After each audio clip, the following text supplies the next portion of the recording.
मिट्टी भी बने उपजाऊ, उत्पादन भी बढ़े। नमस्कार किसान भाइयों, क्या आप जानते हैं कि बिना महंगी खाद डाले भी खेत की मिट्टी को बहुत ही उपजाऊ बनाया जा सकता है।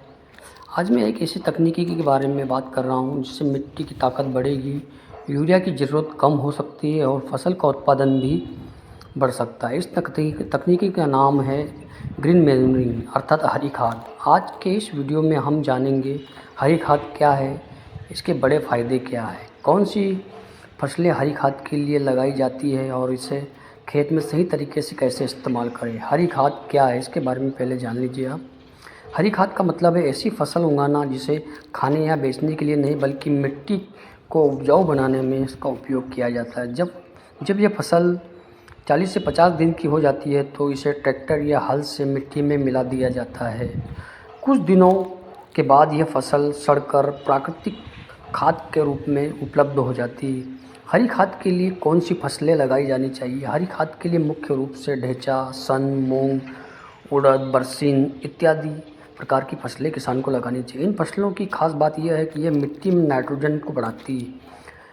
हरी खाद के ज़बरदस्त फ़ायदे हैं किसान भाइयों। मिट्टी की उर्वरक शक्ति बढ़ाती है। हरी खाद मिट्टी में ऑर्गेनिक मैटर बढ़ाती है जिससे ज़मीन ज़्यादा उपजाऊ बनती है। नाइट्रोजन की पूर्ति, ढेंचा या सन जैसी फसलें मिट्टी में लगभग 40 से 60 किलो नाइट्रोजन प्रति हेक्टेयर दे सकती है। मिट्टी भुरभुरी बनती है। हरी खाद से मिट्टी नरम और भुरभुरी हो जाती है जिससे जड़ों का विकास अच्छी तरह से होता है। पानी रोकने की क्षमता भी बढ़ाती है। मिट्टी ज़्यादा समय तक नमी बनाए रखती है। सूक्ष्म जीवों की वृद्धि होती है। मिट्टी में अच्छे नाइट्रोजन, बैक्टीरिया और माइक्रो ऑर्गेनिज्म की संख्या बढ़ती है। खरपतवार कम होते हैं। हरी खाद की फसलें तेज़ी से बढ़ती है और खरपतवार को दबा देती है। रासायनिक खाद की ज़रूरत कम करती है और किसान का खर्च कम होता है। हरी खाद कब और कैसे डालें? हरी खाद लगाने का सबसे अच्छा समय है मानसून शुरू होने से पहले, अर्थात फरवरी के अंत में या फिर मार्च महीने के शुरुआत में। किसान भाइयों, आप अपना खेत जैसे ही खाली हो वहाँ पर आप इस प्रकार की हरी खाद लगा सकते हैं।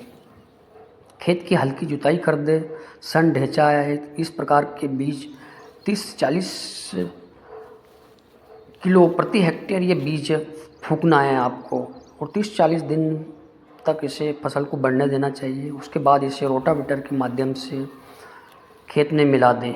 कौन सी फसल से पहले हरी खाद फ़ायदेमंद होती है? हरी खाद खास तौर पर इन फसलों से पहले बहुत फ़ायदेमंद साबित हुई है। धान, कपास, गन्ना, गेहूँ, मक्का इन फसलों को बोने से पहले आप जायद फसल के रूप में हरी खाद ढेंचा, सन, बरसीन इत्यादि प्रकार की हरी खाद बो सकते हैं। अर्थात निष्कर्ष यह है किसान भाइयों, अगर आप चाहते हैं कि मिट्टी की ताकत बढ़े, रासायनिक खाद का खर्च कम हो और फसलों का उत्पादन बढ़े तो आपको हरी खाद का इस्तेमाल ज़रूर करना चाहिए। यह खेती को ज़्यादा टिकाऊ और लाभदायक बनाती है।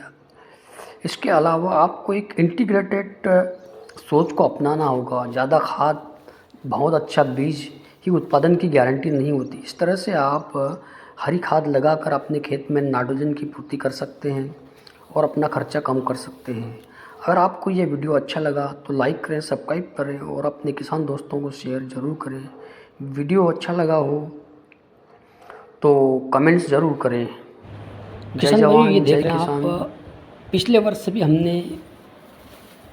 ये जो गेहूँ बोए हुए हैं यहाँ पर मार्च महीने में हरी खाद बोई थी। उसके बाद यहाँ पर हमने कपास लगाया था। कपास को फरवरी में हमने फिर से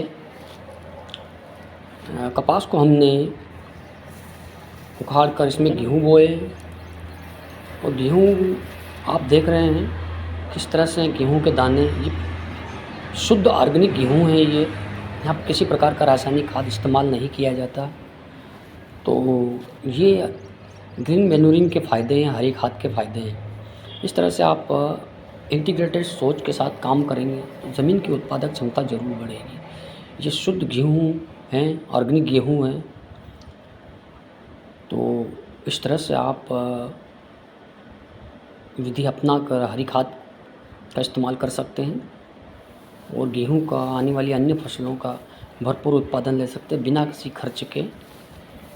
तो इस विधि को आप ज़रूर अपनाएं, खेत को खाली नहीं रहने दें।